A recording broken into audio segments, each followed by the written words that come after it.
Computer സയൻസിന്റെ category number 64/2021 lecturing polytechnic in computer science നമുക്ക് വന്നിട്ടുണ്ട്. എല്ലാവരും അപ്ലൈ ചെയ്തിട്ടുണ്ടെന്ന് വിചാരിക്കുന്നു. നമുക്കൊരു ഗോൾഡൻ ഓപ്പർച്യൂണിറ്റിയാണ്. കാരണം ബാക്കിയുള്ള എക്സാംസ് ആണെങ്കിൽ ഇപ്പോൾ വരുന്നത് നമുക്ക് പ്രിലിംസ് എഴുതിയിട്ട് മെയിൻസ് എഴുതിയിട്ടാണ് കിട്ടുന്നത്. പക്ഷേ ഇതൊരു ഗോൾഡൻ ഓപ്പർച്യൂണിറ്റി പറയാൻ കാരണം നമുക്ക് ഇതിന്റെ ഒരു എക്സാം എഴുതി കഴിഞ്ഞാൽ ഡയറക്റ്റ് ആയിട്ട് ഒരു ഗവൺമെന്റ് കോളേജ് പോളിടെക്നിക് കോളേജിൽ നമുക്ക് ലെക്ചറിംഗ് പോസ്റ്റ് ആണ് കിട്ടുന്നത്. അപ്പോൾ നമുക്ക് നാട്ടിൽ തന്നെ വർക്ക് ചെയ്യുകയും ചെയ്യാം. അതുപോലെ തന്നെ പേ സ്കെയിൽ ഭയങ്കര കൂടുതലാണ്. സോ നമുക്കിത് മാക്സിമം യൂട്ടിലൈസ് ചെയ്താൽ ഇതൊരു നല്ലൊരു അവസരമായിട്ട് നമുക്കൊരു ജോലി പ്ലസ് നമുക്കൊരു വെൽ സെറ്റിൽഡ് ലൈഫായിട്ട് നമുക്ക് പ്ലാൻ ചെയ്യാൻ പറ്റും. നമുക്കൊരു കമ്പ്യൂട്ടർ സയൻസ് ബിടെക് പഠിച്ച ആൾക്കാർക്ക് നമ്മൾ ബേസിക് ആയിട്ട് പഠിച്ച കാര്യങ്ങൾ ഓർത്ത് വെച്ചിട്ട് നമുക്ക് എന്തായിരിക്കും ഒരു ലെക്ചറിംഗ് ടെക്നിക് പോളിടെക്നിക്കിൽ നമുക്കൊരു ജോലി കിട്ടുന്നത് എന്തായിരിക്കും ഈ ഒരു കോഴ്സ് കൊണ്ട് ഈ ഒരു ഓപ്പർച്യൂണിറ്റി കൊണ്ട് നമുക്ക് യൂട്ടിലൈസ് ചെയ്യാൻ പറ്റുന്നതാണ്. അപ്പം ഈ ലെക്ചറിംഗ് ഇൻ കമ്പ്യൂട്ടർ സയൻസ് പോളിടെക്നിക്കിന് വേണ്ട കുറച്ച് കാര്യങ്ങളുണ്ട്. നമുക്കറിയാം ഫസ്റ്റ് ഇയറിന്റെ പഠിച്ച എല്ലാ ബേസിക് ടോപ്പിക്സും നമുക്ക് ടെക്നിക്കൽ മാത്തമാറ്റിക്സ്, അതേപോലെ തന്നെ കമ്പ്യൂട്ടർ ഇലക്ട്രോണിക്സ്, സിവിൽ എഞ്ചിനീയറിംഗ്. അപ്പൊ നമുക്ക് ഇത് 2 സെക്ഷനായിട്ടാണ് ഡിവൈഡ് ചെയ്തിരിക്കുന്നത്.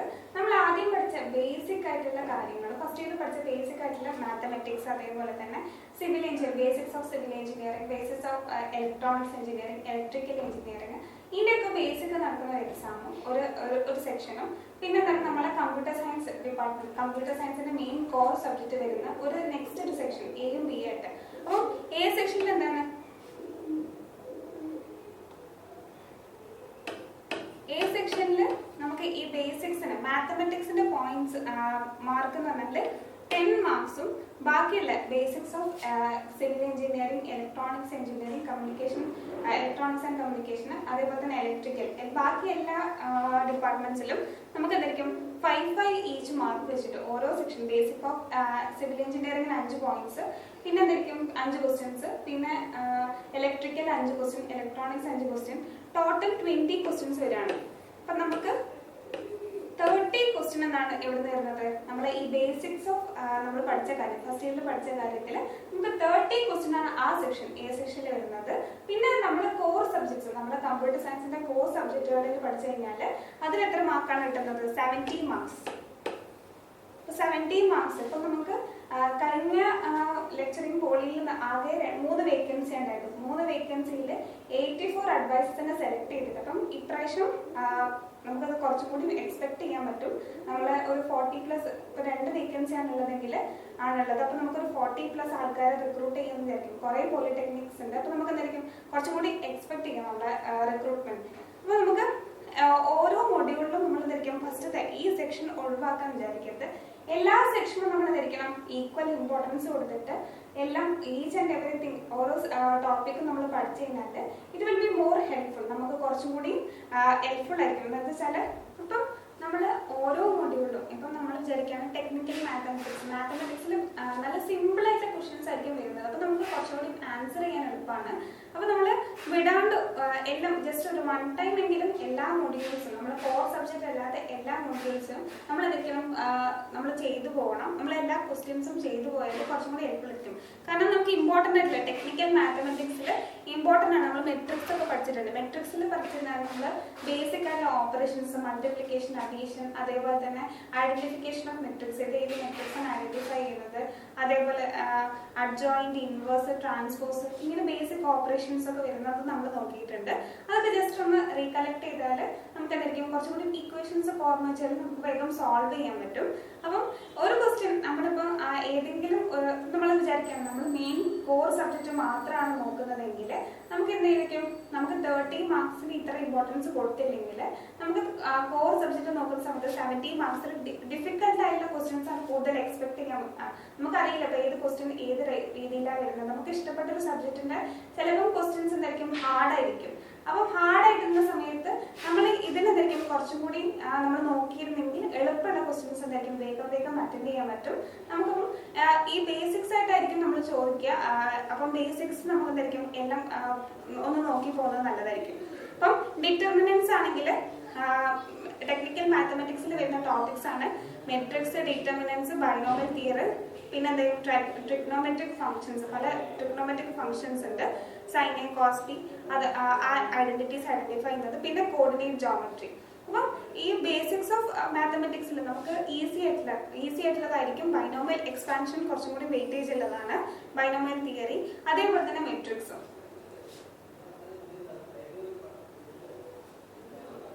പിന്നെ വരുന്നതാണ് ഡിഫറൻസിയേഷൻ, അതേപോലെ തന്നെ ഇന്റഗ്രേഷൻ ഓഫ് ഫംഗ്ഷൻ.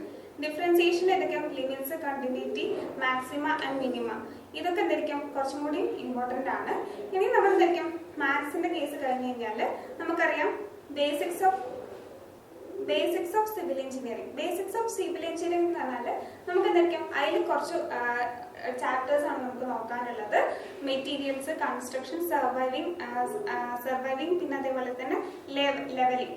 അപ്പം മെറ്റീരിയൽസിലാണെങ്കിൽ സിമെന്റ്, സ്റ്റീല്, അതേപോലെ തന്നെ ബ്രിക്സ്, ഇങ്ങനത്തെ മെറ്റീരിയൽസിനെ കുറിച്ചിട്ടാണ്. അപ്പം നമുക്ക് ഒരു അറ്റ് എ ടൈം വായിച്ചു കഴിഞ്ഞാൽ എന്തായിരിക്കും നമുക്ക് ഓർത്തിരിക്കാൻ പറ്റുന്ന ടോപ്പിക്സ് ആണ് സിവിൽ എഞ്ചിനീയറിംഗിലുള്ളത്.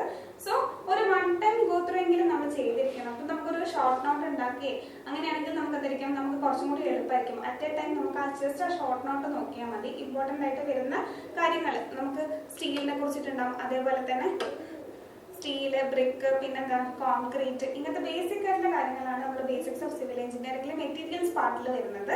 ഇനി കൺസ്ട്രക്ഷൻ പാർട്ട് ആണെങ്കിൽ ഫൗണ്ടേഷൻ, പാർട്സ് ഓഫ് ബിൽഡിംഗ്, പിന്നെ അതേപോലെ തന്നെ ഓരോ ടൈപ്പ് ഓഫ് റിബൺ, മെസണറി, ബ്രിക്ക്, അതിന്റെ ബേസിക്സ് ആയിട്ടുള്ള ഫൗണ്ടേഷൻ രീതികളൊക്കെയാണ് നമ്മളതിൽ കൺസ്ട്രക്ഷനിൽ പറയുന്നത്. ഇനി സർവൈവിംഗ് ആണെങ്കിൽ ചെയിൻ സർവൈവിംഗ്, അതിന്റെ പ്രിൻസിപ്പിൾസ്, പിന്നെ ഇൻസ്ട്രുമെന്റ്സ്, അങ്ങനത്തെ കുറച്ച് കാര്യങ്ങളാണ് നമ്മൾ സർവൈവിംഗിൽ പറയുന്നത്.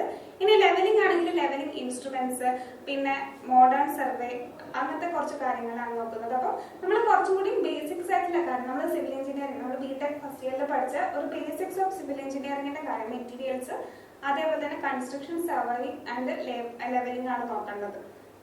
ഇനി mechanical engineering, basis of mechanical engineering ആണെങ്കിൽ നമ്മൾ പഠിച്ചിട്ട് കുറച്ചും കൂടി ഇൻട്രസ്റ്റിംഗ് ടോപ്പിക് ആയിരുന്നു നമ്മുടെ 2 സ്ട്രോക്ക് എഞ്ചിൻ, 4 സ്ട്രോക്ക് എഞ്ചിൻ, അതിന്റെ കമ്പാരിസൺ. അപ്പൊ നമുക്കൊരു കിട്ടിക്കഴിഞ്ഞാൽ എന്തായിരിക്കും ഇതൊക്കെ നമുക്കൊരു ഷോർട്ട് നോട്ട് ആക്കിയിട്ട് ആദ്യം തന്നെ പ്രിപ്പയർ ചെയ്ത് കഴിഞ്ഞാൽ കുറച്ചും കൂടി ഈസി ആയിട്ടായിരിക്കും.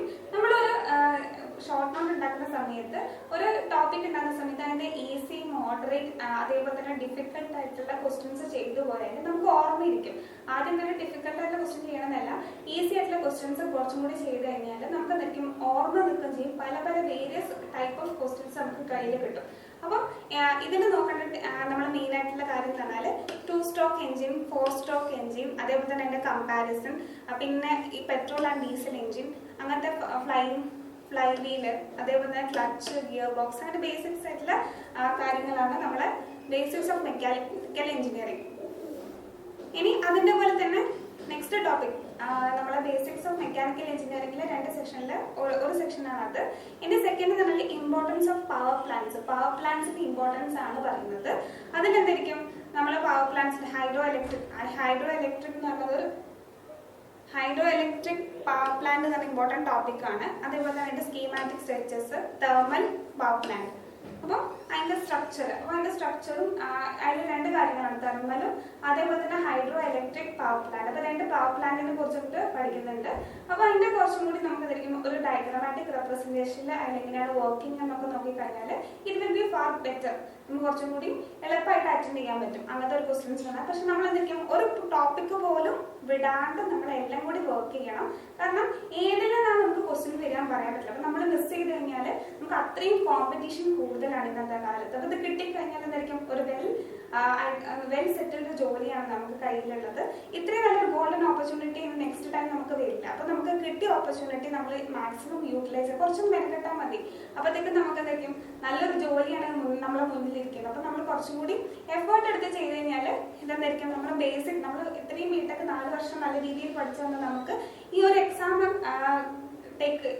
എടുക്കാൻ നല്ല സുഖമായിരിക്കും.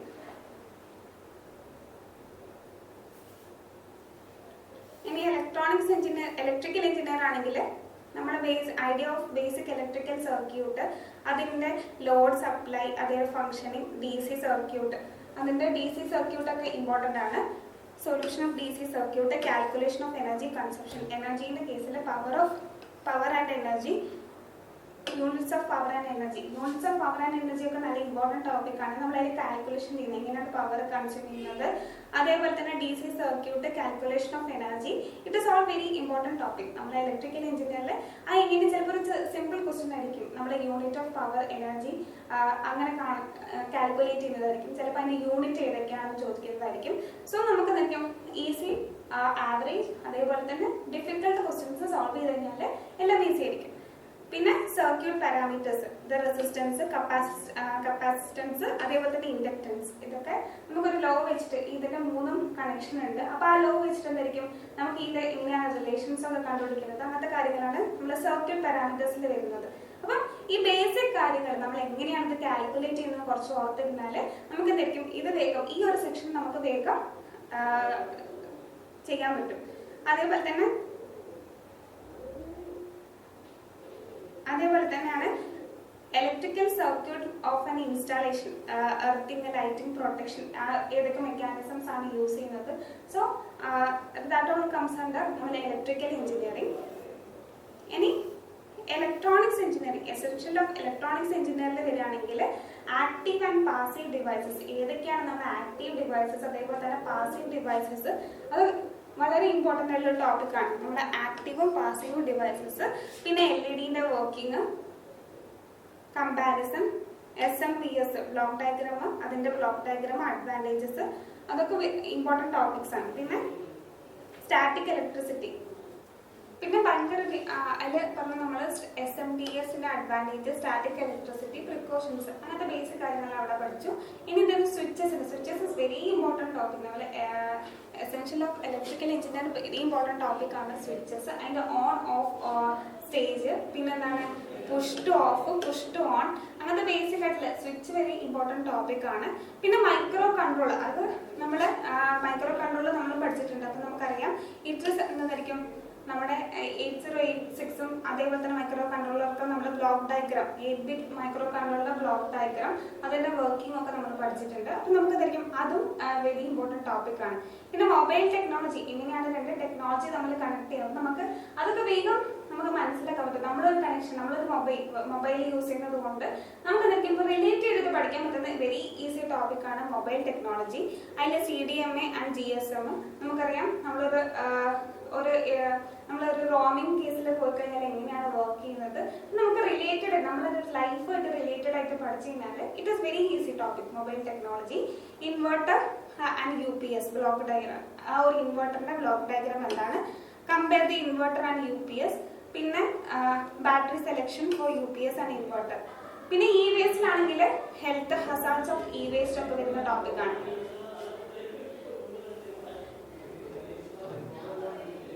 ഇനി നമുക്ക് 30 മാർക്സിനുള്ള എന്തൊക്കെ ബേസിക് കാര്യങ്ങൾ, ഫസ്റ്റ് ഇയറിൽ പഠിച്ച ബേസിക് കാര്യങ്ങൾ, മാത്സ്, സിവിൽ, ഇലക്ട്രിക്കൽ, ഇലക്ട്രോണിക്സ് ഒക്കെ കൂടി കമ്പൈൻ ചെയ്ത് കഴിഞ്ഞാൽ നമുക്ക് 30 മാർക്സ് കിട്ടും. 30 മാർക്സ് വെരി ഈസി ആയിരിക്കും. നമുക്ക് എന്തൊക്കെയും അതിൽ ഭയങ്കര ടഫായിട്ടുള്ള ചോദ്യങ്ങൾ വരാൻ പ്രതീക്ഷിക്കാം. കാരണം നമ്മളെല്ലാത്തിൻ്റെയും നമ്മൾ പഠിച്ചപ്പോൾ പറയാം നമ്മളെന്തൊക്കെയും കോറായിട്ടൊന്നും പഠിച്ചിട്ടില്ല, നമ്മൾ സിമ്പിൾ ആയിട്ടുള്ള ബേസിക് കാര്യങ്ങളാണ് പഠിച്ചത്. അപ്പം നമുക്കത് കുറച്ചും കൂടി എല്ലാ ടോപ്പിക്സും ഒന്ന് റിവൈസ് ചെയ്ത് കഴിഞ്ഞാൽ അല്ലെങ്കിൽ ഒന്ന് ഓടിച്ചുകൊണ്ട് ഒരു ടോപ്പിക്കും വിടാണ്ട് നമുക്ക് പോയി കഴിഞ്ഞാൽ നമുക്ക് എന്തായിരിക്കും ആ 30 മാർക്സ് ഗ്രാസ്പ് ചെയ്യാൻ ഭയങ്കര ഈസി ആയിരിക്കും. നമുക്ക് കുറച്ചും കൂടി ആ ടോപ്പിക്സ് ഒക്കെ നമുക്ക് വേഗം അതിൽ സ്കോർ ചെയ്യാൻ വേണ്ടിയിട്ട് എളുപ്പമായിരിക്കും. സോ ആരും അതെന്തായിരിക്കും അത് ടഫാന്ന് വിചാരിച്ചിട്ട് അതെനിക്ക് അറിയില്ല, ലൈക്ക് നമ്മൾ സ്കിപ്പ് ചെയ്യണം വിചാരിച്ചത് സ്കിപ്പ് ചെയ്യരുത്. ബിക്കോസ് ഒരു മാർക്കിന്റെ ഡിഫറൻസിൽ നിങ്ങൾക്ക് ഈ ഒരു റാങ്ക് പോയി കഴിഞ്ഞാൽ എന്തായിരിക്കും നമുക്കൊരു വലിയ നല്ലൊരു ഓപ്പർച്യൂണിറ്റിയാണ് നഷ്ടപ്പെടുന്നത്. അപ്പോൾ നമ്മൾ എന്ത് ചെയ്യും, നമ്മൾ ഒരിക്കലും അത് നമ്മൾ കൈവിടരുത്, നമ്മളത് യൂട്ടിലൈസ് ചെയ്യണം. ഇനി നമ്മൾ കോർ സബ്ജക്റ്റിലേക്ക് വരികയാണെങ്കിൽ അവിടെ എന്തായിരിക്കും ഡാറ്റ കമ്മ്യൂണിക്കേഷൻ യൂസ് ചെയ്യുന്നുണ്ട്. ഡാറ്റ കമ്മ്യൂണിക്കേഷൻ ഫസ്റ്റ് നമുക്ക് പഠിക്കാം. എല്ലാ കോർ നമ്മൾ പഠിച്ച സബ്ജക്റ്റുകളും വരുന്നുണ്ട്. ഫസ്റ്റ് വൺ ഡാറ്റ കമ്മ്യൂണിക്കേഷൻ വരികയാണെങ്കിൽ അതിൻ്റെ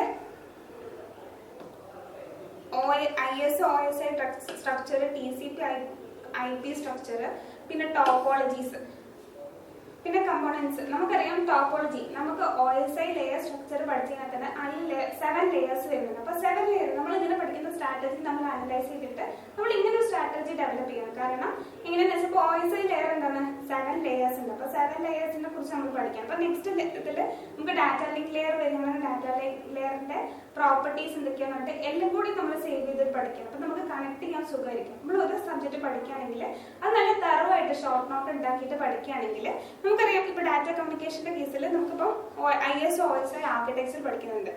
അപ്പം നെക്സ്റ്റ് മോഡ്യൂളിൽ ഡാറ്റ ലിങ്ക് ലെയർ വരുന്നുണ്ട്. അപ്പം എല്ലാത്തിനും കണക്ട് ചെയ്തിട്ട് നമ്മൾ പഠിക്കുന്നത്. അപ്പൊ നമുക്ക് അറിയാം ഇപ്പൊ OSI ലെയറിൽ ആ 7 ലെയറിൽ ഒന്നാണ് ഡാറ്റ ലിങ്ക് ലെയർ. അപ്പൊ ആ ഡാറ്റ ലിങ്ക് ലെയർ ആണ് നെക്സ്റ്റ് മോഡ്യൂളിൽ വരുന്നത്. അപ്പൊ നമുക്ക് എന്തായിരിക്കും കണക്ട് ചെയ്ത് പഠിച്ചു കഴിഞ്ഞാൽ കുറച്ചും കൂടി എളുപ്പമാണ്. അപ്പൊ നമ്മൾ തിങ്ക് ചെയ്യുക. അപ്പൊ താഴത്തെ ഒരു മോഡ്യൂൾ പഠിക്കുന്ന സമയത്ത് മേലത്തെ ഒരു ക്വസ്റ്റ്യൻ വരികയാണെങ്കിൽ ഓക്കെ ഇത് ഞാൻ പഠിച്ചതാണ് ഫസ്റ്റ് മോഡ്യൂളിലാണ്, ഇത് ഇതിന് റിലേറ്റഡ്. അപ്പൊ നമുക്ക് പറയാം ഇപ്പൊ ടോപ്പോളജീസ് പഠിക്കുകയാണെങ്കിൽ നമുക്ക് ഫസ്റ്റ് വരണം നമ്മൾ ടോപ്പോളജീസ് ഏതൊക്കെ ടൈപ്പ് ഓഫ് ടോപ്പോളജിയിലാണ് എക്സിസ്റ്റ് ചെയ്യുന്നത്. ഇപ്പൊ പറയാം മെഷ്, സ്റ്റാർ, റിംഗ്, ബസ് എല്ലാ ടോപ്പോളജിയും ഉണ്ട്. അപ്പൊ നമുക്ക് കണക്ട് ചെയ്യണം ഈ ടോപ്പോളജി എവിടേക്കാണ് യൂസ് ചെയ്യുന്നത്. അപ്പം ഇന്റർനെറ്റിൽ ബസ് ടോപ്പോളജിയാണ് യൂസ് ചെയ്യുന്നത് പോലെ അങ്ങനെയൊക്കെ ആയിരിക്കും ചിലപ്പോൾ ക്വസ്റ്റ്യൻസ് വരുന്നത്. അപ്പൊ നമുക്ക് എന്തെങ്കിലും കണക്ട് ചെയ്തിട്ട് ഷോർട്ട് നോട്ട് ഉണ്ടാക്കി പഠിക്കുകയാണെങ്കിൽ it will be very helpful. പിന്നെ error detection and correction technique, ARQ techniques, ഏതൊക്കെ ഡിഫറെന്റ് ARQ ടെക്നിക്സ് ഉണ്ട്. അതേപോലെ തന്നെ multiplexing, switching technique, circuit switching, packet switching, അതേപോലെ തന്നെ മെസ്സേജ് സ്വിച്ചിങ്, അങ്ങനെ പല ടൈപ്പ് ഓഫ് സ്വിച്ചിങ് ഉണ്ട്. അപ്പം നമുക്ക് എല്ലാത്തിനെയും കുറിച്ചിട്ട് എന്തായിരിക്കും ഒരു ഐഡിയ ഉണ്ടായിരിക്കണം. നമുക്ക് ഇതിൻ്റെ ഉള്ളിൽ തന്നെ പല ഡിഫറെന്റ് സബ്ജക്റ്റുകൾ ഉണ്ടാവും, കുറെ ഡിഫറെന്റ് കാര്യങ്ങൾ ടോപ്പിക്സുകൾ ഉണ്ടാവും പഠിക്കാൻ. പക്ഷെ എല്ലാത്തിനെയും കുറിച്ചിട്ട് ഒരു ഐഡിയ ഉണ്ടായിരുന്നെങ്കിൽ എന്താ നമുക്ക് ഏത് ലെവൽ ഓഫ് ക്വസ്റ്റ്യനും നമുക്ക് ബ്രേക്ക് ചെയ്തിട്ട് അറ്റൻഡ് ചെയ്യാൻ പറ്റും.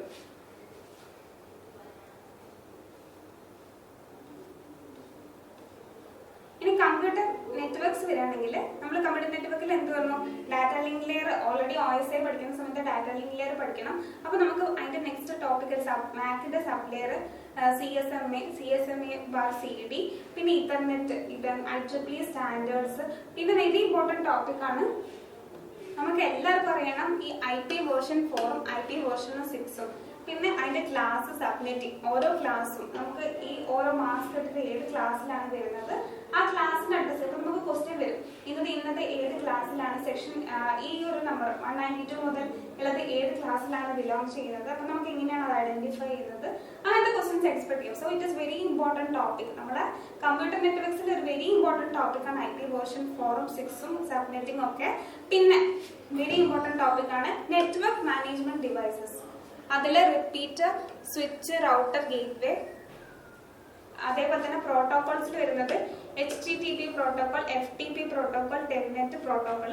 ഇതൊക്കെ വെരി ഇമ്പോർട്ടന്റ് ടോപ്പിക് ആണ്. അപ്പോൾ നമുക്ക് നെറ്റ്വർക്ക് മാനേജ്മെന്റ് ഡിവൈസസും അതേപോലെ തന്നെ ഡിഫറെന്റ് ടൈപ്പ് ഓഫ് പ്രോട്ടോകോൾസും എന്താണ് ഇമ്പോർട്ടന്റ് ആണ്. ഇനി ഇൻഫർമേഷൻ സെക്യൂരിറ്റി വരികയാണെങ്കിൽ ഇൻഫർമേഷൻ സെക്യൂരിറ്റിയിൽ എന്താണ് നമുക്കറിയാം നമ്മൾ എല്ലാം ചെയ്യുന്ന സമയത്ത് നമുക്ക് സെക്യൂരിറ്റിയും കൂടുതൽ പ്രൊവൈഡ് ചെയ്യണം.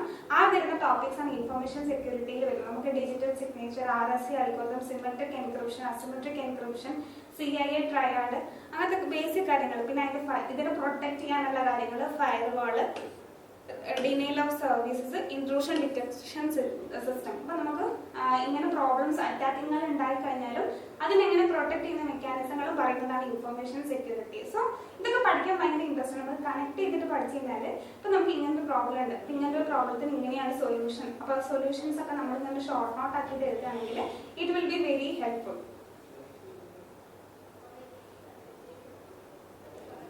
പിന്നെ നമ്മൾ പറഞ്ഞു മൊബൈൽ കമ്പ്യൂട്ടിങ്ങിന്റെ ടോപ്പിക്കിൽ വരികയാണെങ്കിൽ cellular system, STMA, FDMA, TDMA, GSM. നമുക്ക് പറയാം മൊബൈൽ കമ്പ്യൂട്ടിംഗ് എന്നതാണ് മൊബൈൽ ഒരു നെറ്റ്വർക്കിലുള്ള കമ്മ്യൂണിക്കേഷൻ. നമ്മൾ വൈഫൈ, ഒരു 5G നെറ്റ്വർക്ക്, 2G നെറ്റ്വർക്ക്, ഈ കേസാണ് പഠിക്കുന്നത്. നമുക്ക് കണക്ട് ചെയ്ത് പഠിക്കാൻ നമുക്ക് കുറച്ചും കൂടി എളുപ്പമായിരിക്കും. നമ്മളിങ്ങനെ നമ്മുടെ ഒരു റിയൽ ലൈഫുമായിട്ട് പഠിക്കുകയാണെങ്കിൽ ഇറ്റ് ഈസ് നമുക്കൊരു വെരി ഇൻട്രസ്റ്റിംഗ് ടോപ്പിക് ആയിരിക്കും നമ്മുടെ മൊബൈൽ കമ്പ്യൂട്ടിംഗ്. അതിൽ തന്നെ വാൻ line connection protocols, geo earth orbit ഒക്കെ വെച്ചിട്ട് പഠിക്കുന്ന സമയത്ത് ഇറ്റ് ഈസ് വെരി ഹെൽപ്ഫുൾ. നമ്മുടെ മൊബൈൽ കമ്പ്യൂട്ടിംഗ് ടോപ്പിക് ഒരു ഇൻട്രസ്റ്റിംഗ് ടോപ്പിക്. നമുക്കൊരു സബ്ജക്റ്റ് ഒരു ഇൻട്രസ്റ്റിംഗ് ആക്കിയിട്ട് നമ്മൾ എന്തെങ്കിലും നമ്മൾ അതിന്റെ ഷോർട്ട് നോട്ട് ഉണ്ടാക്കി പഠിക്കുകയാണെങ്കിൽ നമുക്ക് കുറച്ചും കൂടി എളുപ്പമായിരിക്കും. നമ്മൾ ഓരോ ടോപ്പിക് ഉണ്ടാക്കുന്ന സമയത്തും അതിന്റെ ഷോർട്ട് നോട്ട് ഉണ്ടാക്കുക. അതേപോലെ തന്നെ ഈസി, ആവറേജ്, ഡിഫിക്കൽട്ട് ഈ ലെവലിൽ ക്വസ്റ്റ്യനുകൾ ചെയ്ത് കഴിഞ്ഞാലും നമുക്ക് എന്തായിരിക്കും ഏത് ക്വസ്റ്റ്യൻ വന്നു കഴിഞ്ഞാലും നമുക്ക് അതിനെന്തെയും ബ്രേക്ക് ചെയ്തിട്ട് നമുക്കത് അറ്റൻഡ് ചെയ്യാൻ പറ്റും. ഇനി ഡിജിറ്റൽ കമ്പ്യൂട്ടർ പ്രിൻസിപ്പിൾസ്, അതിന്റെ Boolean expressions, number system, simplification, multiplexer, demultiplexer, അത് വരുന്ന ടോപ്പിക്കാണ് ഡിജിറ്റൽ കമ്പ്യൂട്ടർ പ്രിൻസിപ്പിൾസ്. പിന്നെ മൈക്രോ പ്രോസസ്സർ വരുന്നത് 8086,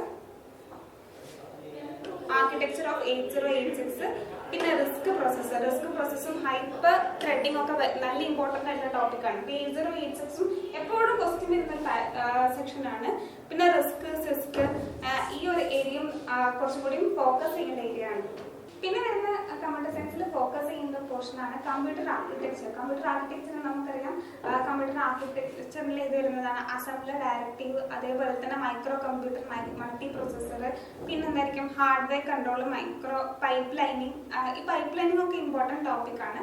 പിന്നെ SRM, DRM, പിന്നെ STRAM, ഇതൊക്കെ കുറച്ചും കൂടി നമ്മൾ ഫോക്കസ് ചെയ്യുന്നത് നല്ലൊരു ഇമ്പോർട്ടൻറ്റ് ടോപ്പിക്കാണ്. അപ്പം നമുക്ക് ഇതൊക്കെ വാസ്റ്റ് ടോപ്പിക്കാണ്. അപ്പം നമ്മൾ പേടിക്കേണ്ടത് ഇതൊക്കെ ഒരു ടൈമിൽ നമുക്ക് ഷോർട്ട് നോട്ട് എഴുതിയിട്ട് നമ്മൾ കുറച്ചുകൂടി ഈസി ആയിട്ട് നമുക്ക് നമ്മുടെ വേ ഓഫ് സ്റ്റഡിങ് എന്തായിരിക്കും നമുക്ക് ഒരു ഡിഫിക്കൽട്ട് സബ്ജക്റ്റിനെ വരെ ഈസി ആക്കാൻ പറ്റും. കാരണം ഇത് വലിയ ഡിഫിക്കൽട്ട് സബ്ജക്റ്റ് അല്ല, പക്ഷെ ഒരു വാസ്റ്റ് സബ്ജക്റ്റ് ആണ്. അപ്പോൾ വാസ്റ്റ് സബ്ജക്റ്റ് എന്ന് വെച്ചാൽ നമുക്കിങ്ങനെ ഷോർട്ടാക്കിയിട്ട് എഴുതിയിട്ടാണെങ്കിൽ നമുക്ക് എന്തായിരിക്കും കണക്ട് ചെയ്തിട്ട് പഠിക്കുന്ന സമയത്ത് കുറച്ചും കൂടി എളുപ്പമായിരിക്കും. ഇതങ്ങനെ വീണ്ടും എടുത്ത് പഠിക്കാനാവില്ല. അപ്പോൾ നമ്മൾ ആദ്യം ഉണ്ടാക്കുന്ന സമയത്ത് എന്തായിരിക്കും ഒരു സഫീഷ്യൻ്റ് ആയിട്ടുള്ള നോട്ട് ഉണ്ടാക്കിയാൽ ഇതെന്തായിരിക്കും നമ്മുടെ കമ്പ്യൂട്ടർ ആർക്കിടെക്ചറിലൊക്കെ നല്ല സുഖമാണ് സ്കോർ ചെയ്യാൻ വേണ്ടിയിട്ട്. അപ്പോഴത്തെ വലിയൊരു പണിയില്ല. നമുക്ക് കുറച്ചും കൂടി മാർക്ക് സ്കോർ ചെയ്യാൻ വേണ്ടിയിട്ട് നമുക്ക് ഒരിക്കലും അത്ര ഡിഫിക്കൽട്ട് ആയിട്ടുള്ള ലെവൽ ക്വസ്റ്റ്യൻസ് വരില്ല. ഇതെന്തായിരിക്കും വരുന്ന ക്വസ്റ്റ്യൻസ് എന്തായാലും ഒരു ക്വസ്റ്റ്യൻ എക്സ്പെക്ട് ചെയ്യാം, പക്ഷെ അതിൽ എന്തായിരിക്കും കുറച്ചും കൂടി ഈസി ആയിരിക്കും അറ്റൻഡ് ചെയ്യാൻ വേണ്ടിയിട്ട്. ഇനി നമുക്കറിയാം കമ്പ്യൂട്ടർ സയൻസ് പഠിച്ച ആൾക്കാർക്ക് ഓപ്പറേറ്റിംഗ് സിസ്റ്റം എത്രത്തോളം ഇമ്പോർട്ടൻ്റ്, ഇത് വെരി ഇമ്പോർട്ടൻറ്റ് ടോപ്പിക്കാണ്. നമ്മൾ ഓരോ ഷെഡ്യൂളിംഗ് ടെക്നിക്സ്, പിന്നെ പ്രോസസ് മാനേജ്മെന്റ്. ഓപ്പറേറ്റിംഗ് സിസ്റ്റം തന്നെ പറഞ്ഞാൽ എല്ലാം മാനേജ് ചെയ്യുന്നതാണ് നമ്മൾ ഓപ്പറേറ്റിംഗ് സിസ്റ്റം. അപ്പോൾ ഓപ്പറേറ്റിംഗ് സിസ്റ്റത്തിന്റെ ഓരോ ഷെഡ്യൂളിംഗ് അൽഗോരിതം അത് കുറച്ചും കൂടി ഇമ്പോർട്ടൻ്റ് ആണ്. കാരണം ഏത് നമ്മൾ ഷെഡ്യൂളിംഗ് അൽഗോരിതം യൂസ് ചെയ്യും.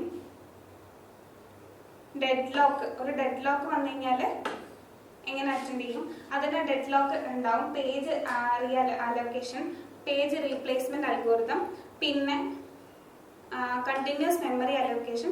ഇങ്ങനെ ബേസിക് ആയിട്ടുള്ള നമ്മൾ ഓപ്പറേറ്റിംഗ് സിസ്റ്റം അതൊരു വലിയൊരു സബ്ജക്റ്റ് ആണ്, വലിയൊരു ടോപ്പിക്കാണ്. അപ്പം ഇതിനെ സംബന്ധിച്ച് നമുക്കറിയാം, ഇത് സിലബസ് കണ്ടാൽ തന്നെ അറിയാം ഇത് കുറച്ച് കൂടുതലാണ്. അപ്പം നമുക്ക് കുറച്ചും കൂടി ഇത് അനലൈസ് ചെയ്തിട്ട് ഇതിന്റെ പ്രീവിയസ് ക്വസ്റ്റ്യൻസ് നോക്കിയിട്ട് നമുക്ക് ഇതിന്റെ ബേസിക് ആയിട്ടുള്ള CPU ഷെഡ്യൂളിംഗ് അങ്ങനത്തെ കുറച്ച് കാര്യങ്ങൾ, ഓരോ ഷെഡ്യൂളിംഗ് അൽഗോരിതംസ് ഉണ്ട്, ടെക്നിക്സ് ഉണ്ട്.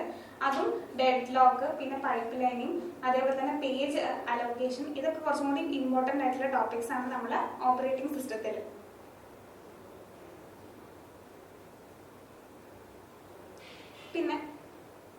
പിന്നെ വരുന്ന ഇമ്പോർട്ടൻറ്റ് സെക്ഷൻ ആണ് OOPS, ഒബ്ജക്റ്റ് ഓറിയന്റഡ് പ്രോഗ്രാമിംഗ്. ഇത് നമുക്ക് ഇന്ന് കുറെ ക്വസ്റ്റ്യൻസ് എക്സ്പെക്ട് ചെയ്യാം. ഇതിന്റെ ജാവയുടെ ബേസിക്സ്, അതേപോലെ തന്നെ ബെനിഫിറ്റ്സ്, പിന്നെ ബേസിക് ആയിട്ടുള്ള കാര്യങ്ങൾ, ഒബ്ജക്റ്റ്, ക്ലാസ്, പിന്നെ മെത്തേഡ്സ്, കൺസ്ട്രക്ടേഴ്സ്, എങ്ങനെയാണ് ഒരു ആപ്ലെറ്റ് ക്രിയേറ്റ് ചെയ്യുന്നത്, അതിന്റെ സ്ട്രിംഗ് ക്ലാസസ്, അതിന്റെ ഓപ്പറേഷൻസ്, കുറച്ചുകൂടി ഒരു കോഡിംഗ് ലെവലിലേക്ക് ഒരു ഡിഫിക്കൽട്ട് ലെവലിലായിട്ടുള്ള ക്വസ്റ്റ്യൻസ് എക്സ്പെക്ട് ചെയ്യാൻ പറ്റുന്ന സെക്ഷനാണ് OOPS. അപ്പം ഇതെല്ലാം കുറച്ചും കൂടി ഡിഫിക്കൽട്ട് ആയിട്ടുള്ള ഏരിയ ആണ് നമ്മൾ OOPSൽ എന്തായിരിക്കും കുറച്ചും കൂടി ജാവ, API, ഇതൊക്കെ ഇതിലെല്ലാ ടോപ്പിക്സും വെരി ഇമ്പോർട്ടൻ്റ് ആണ്. കാരണം നമുക്കറിയാം നമുക്ക് OOPS എത്രത്തോളം ഇമ്പോർട്ടൻ്റ് ആണ് ലൈഫിൽ. ഇത് കുറച്ചും കൂടി നമുക്ക് ജാവ ഓറിയന്റഡ് ആയിട്ടുള്ള പ്രോഗ്രാമിങ്സ് ഒക്കെ ഒരു ടെക്നിക്കൽ ലെവൽ പൊസിഷനിൽ നമുക്ക് ഒരു അഡ്വൈസിങ് ജോലി കിട്ടുന്നത് കൊണ്ട് ഇത് കുറച്ചും കൂടി ഇമ്പോർട്ടൻ്റ് ടോപ്പിക്കാണ് നമ്മൾ OOPS. ഇനി ഡാറ്റ സ്ട്രക്ചർ ബേസിക് കാര്യങ്ങൾ അറിയേണ്ടതാണ്. നമ്മുടെ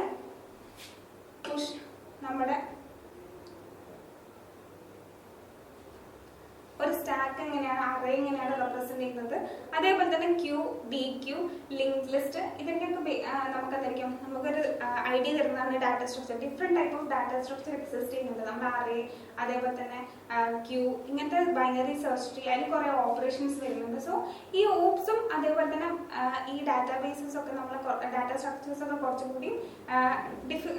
കൂടി വാസ്റ്റ് ടോപ്പിക്കാണ്. പക്ഷെ മനസ്സിലാക്കി കഴിഞ്ഞാൽ എന്തായിരിക്കും അതിന്റെ ഓപ്പറേഷൻസ് ഒക്കെ കുറച്ചും കൂടി ഈസി ആയിരിക്കും. നമുക്കൊരു വൺ ടൈം റീകോൾ ചെയ്യാൻ പറ്റുന്ന ഒരു സബ്ജക്റ്റുകളാണ് ഇതൊക്കെ. ഡാറ്റ ഡാറ്റ സ്ട്രക്ചേഴ്സ് ഒക്കെ. കാരണം prefix and post fix conversion, in order, post order, അതേപോലെ തന്നെ പ്രീ ഓർഡർ കൺവേർഷൻ എന്നൊക്കെ പറഞ്ഞിട്ടുണ്ട്. അപ്പൊ നമുക്ക് ക്വസ്റ്റ്യൻ വരികയാണ്, ഒരു ക്വസ്റ്റ്യനിൽ വരികയാണെങ്കിൽ നമുക്ക് ഇങ്ങനെ പ്രീഫിക്സ് കൺവേർഷൻ അതേപോലെ തന്നെ പോസ്റ്റ് ഫിക്സ് കൺവേർഷൻ എന്നൊക്കെ പറഞ്ഞിട്ട് വരാം. അപ്പൊ നമുക്ക് in order, post order, pre order എന്താണെന്ന് അറിയണം.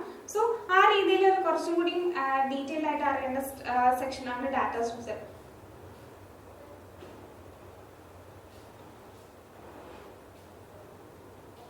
പിന്നെ നമ്മുടെ വരുന്നതാണ് ഗ്രാഫ്, അഡ്ജസൻസി റെപ്രസെന്റേഷൻ. ആ ഗ്രാഫിലുള്ള ഗ്രാഫിന്റെ ട്രാവേഴ്സ് അൽഗോരിതം, BFS, DFS അങ്ങനെ കുറച്ച് അൽഗോരിതംസ് ഉണ്ട്. അതും കുറച്ച് ഇമ്പോർട്ടന്റ് ആയിട്ടുള്ള ടോപ്പിക് ആണ്. പിന്നെ സോഫ്റ്റ്വെയർ എഞ്ചിനീയറിംഗ് എന്താണ്, നമുക്ക് ടെസ്റ്റിംഗിന്റെ കേസിൽ അതേപോലെ തന്നെ പ്രൊജക്ട് പ്ലാനിങ്, എങ്ങനെയാണ് ഒരു പ്രൊജക്ട് പ്ലാൻ ചെയ്യുന്നതിന്റെ കുറച്ച് മെത്തേഡ്സ് ഉണ്ട്. അതൊക്കെ തിയററ്റിക്കൽ സബ്ജക്റ്റ് ആണ് കൂടുതൽ സോഫ്റ്റ്വെയർ എഞ്ചിനീയറിംഗ്. അപ്പൊ നമുക്കറിയാം ബ്ലാക്ക് ബോക്സ്, വൈറ്റ് ബോക്സ്, അതൊക്കെ എന്താണ്, ബ്ലാക്ക് ബോക്സ് ടെസ്റ്റിംഗ് അതേപോലെ തന്നെ വൈറ്റ് ബോക്സ് ടെസ്റ്റിംഗ്, ഈ കേസസ് ഒക്കെ വരുന്നതാണ് നമ്മുടെ സോഫ്റ്റ്വെയർ എഞ്ചിനീയറിംഗ്. അപ്പം അതിന്റെ കുറച്ച് നമുക്കൊരു പ്രൊജക്ട് ഉണ്ടാവണമെങ്കിൽ എങ്ങനെയാണ് അതിന് പ്ലാൻ ചെയ്യുന്നത്, അത് തിയററ്റിക്കൽ സബ്ജക്റ്റ് ആയതുകൊണ്ട് കുറച്ചും കൂടി ഈസിയാണ്, നമുക്കത് കുറച്ചും കൂടി വേഗം മനസ്സിലാവുകയും ചെയ്യും. അത് നമുക്ക് കണക്ട് ചെയ്ത് പഠിക്കാൻ പറ്റുന്ന ഒരു ഈസി സബ്ജക്റ്റ് ആണ് സോഫ്റ്റ്വെയർ എഞ്ചിനീയറിംഗ്. ഇനി മൊഡ്യൂൾ 6 വരുന്നതാണ് നമുക്ക് എന്ത്, database management system. Database management സിസ്റ്റമിൽ നമുക്കറിയാം നോർമലൈസേഷൻ ടെക്നിക്സ് വരുന്നത് 1NF, 2NF, BCNF, അത് കുറച്ച് ഇമ്പോർട്ടൻ്റ് ആണ്. പിന്നെന്താണ് ER diagram. ER diagram very important ആണ്. നമ്മുടെ ഒരു റിലേഷൻഷിപ്പ് കണ്ടെത്താൻ വേണ്ടിയിട്ട് ഒരു എൻറ്റിറ്റി ആയിട്ട് എങ്ങനെയാണ് കണക്ട് ചെയ്യുന്നത്, UML ഡയഗ്രാം, ER ഡയഗ്രാം ഒക്കെ ഡാറ്റാബേസ് മാനേജ്മെന്റ് സിസ്റ്റത്തിൽ വെരി ഇമ്പോർട്ടൻ്റ് ടോപ്പിക് ആണ്. പിന്നെ കൺസ്ട്രെയിൻസ് ആൻഡ് ബേസിക് ആയിട്ടുള്ള കുറച്ച് ടേംസ് ഒക്കെ ഉണ്ട്. പിന്നെന്താ, നമ്മൾ സെലക്ട് ഓപ്ഷൻ, ലൈക്ക് നമ്മൾ സെലക്ട്, അപ്ഡേറ്റ്, ഡിലീറ്റ്, ഒരു SQL ക്വറി ഉണ്ടെങ്കിൽ എങ്ങനെയാണ് അതിന്റെ ഓപ്പറേഷൻസ് വർക്ക് ചെയ്യുന്നതാണ് നമ്മൾ ഡാറ്റാബേസ് മാനേജ്മെന്റ് സിസ്റ്റത്തിൽ പഠിക്കുന്നത്. ഇനി വെബ് ടെക്നോളജി. വെബ് ടെക്നോളജി എന്ന് പറയുന്ന സമയത്ത് നമ്മൾ ഈ വെബായിട്ട് റിലേറ്റഡ്, നമുക്കറിയാം നമ്മൾ കമ്പ്യൂട്ടർ സയൻസ് ആയതുകൊണ്ട് നമുക്കൊരു ടെക്നോളജി ആയിട്ട് റിലേറ്റഡ് ആകുന്ന സമയത്ത് ഒരു വെബ്സൈറ്റ് ക്രിയേറ്റ് ചെയ്യണമെങ്കിൽ HTML, ടാഗ്സ്, അതേപോലെ തന്നെ MySQL, JavaScript, ഇങ്ങനത്തെ കേസ് കാര്യങ്ങൾ അറിയിക്കണം. അതിന്റെ ഒരു ഹാൻഡ്ലിംഗ് ആണ് event handling, data validation, PHP, ഇങ്ങനത്തെ കുറച്ച് നമ്മളെ വെബ് ടെക്നോളജി, ഒരു വെബ്സൈറ്റ് ക്രിയേറ്റ് ചെയ്യുന്നതിന് അതിന്റെ കുറച്ച് കാര്യങ്ങളൊക്കെ അറിയാൻ വേണ്ടിയിട്ടാണ് ഒരു വെബ് ടെക്നോളജി ടോപ്പിക്സ് ആയിട്ടുള്ള ഈ ബേസിക്സ് ടോപ്പിക്സ് അറിയുന്നത്. അപ്പം അതിൽ വലിയ ഇമ്പോർട്ടൻറ്റ് ടോപ്പിക്കാണ് നമ്മളെ ഈ HTML, ടാഗ്സ്, പിന്നെ PHP, അതേപോലെ തന്നെ ക്ലാസസ് ആൻഡ് ഒബ്ജക്റ്റ്, ഇതൊക്കെ നമുക്ക് CSS, ഇതൊക്കെ വരുന്നതാണ് വെബ് ടെക്നോളജി. സോ നമ്മൾ മെയിനായിട്ട് നമ്മൾ എഞ്ചിനീയറിംഗ് പോളിടെക്നിക് നമുക്ക് കിട്ടണമെന്ന് ആഗ്രഹിക്കുന്നവർ ചെയ്യേണ്ട കാര്യം, നമ്മൾ ഈ ടോപ്പിക് ഈ മൊഡ്യൂൾ വൈസ് ആയിട്ട് നമ്മൾ പഠിക്കുകയാണെങ്കിൽ ഈ ഓരോ മൊഡ്യൂളിൽ എന്തായിരിക്കണം, നമ്മൾ ഷോർട്ട് നോട്ട് ക്രിയേറ്റ് ചെയ്യുക, മാക്സിമം നമ്പർ ഓഫ് ക്വസ്റ്റ്യൻസ് ചെയ്യുക.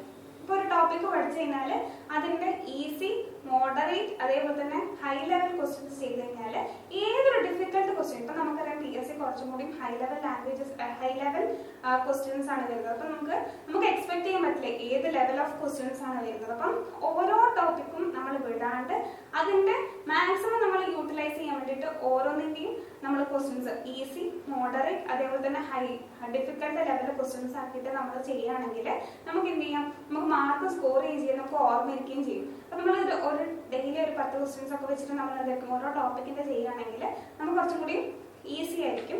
സോ എങ്ങനെയാലും മാക്സിമം നമ്പർ ഓഫ് ക്വസ്റ്റ്യൻസ് ചെയ്യാം, ഷോർട്ട് നോട്ട് ഉണ്ടാക്കുക. പിന്നെന്താ, ഒരു ടോപ്പിക്കും വിടാണ്ടിരിക്കുക. നമുക്ക് ഡിഫിക്കൽട്ടാന്ന് തോന്നുകയാണെങ്കിൽ അതായത് പല വീഡിയോസ് ഉണ്ട്, നമ്മൾ തരുന്ന വീഡിയോസോ എല്ലാ മൊഡ്യൂൾസും നമ്മൾ കവർ ചെയ്യും. ആ ഓരോ മൊഡ്യൂളും നമ്മൾ കണ്ടു കഴിഞ്ഞാൽ നമുക്ക് എന്തായിരിക്കും, നമുക്കൊരു ഐഡിയ കിട്ടും. ആദ്യം നമുക്ക് എന്താണ് അറിയേണ്ടത്, അതിന്റെ തിയറി അറിയണം. തിയറി അറിഞ്ഞു കഴിഞ്ഞാൽ പിന്നെ തിയറിയിൽ ഫോക്കസ് ചെയ്യേണ്ട ആവശ്യമില്ല, പിന്നെ അതിന്റെ ക്വസ്റ്റ്യൻസ് നോക്കിയാൽ മതി.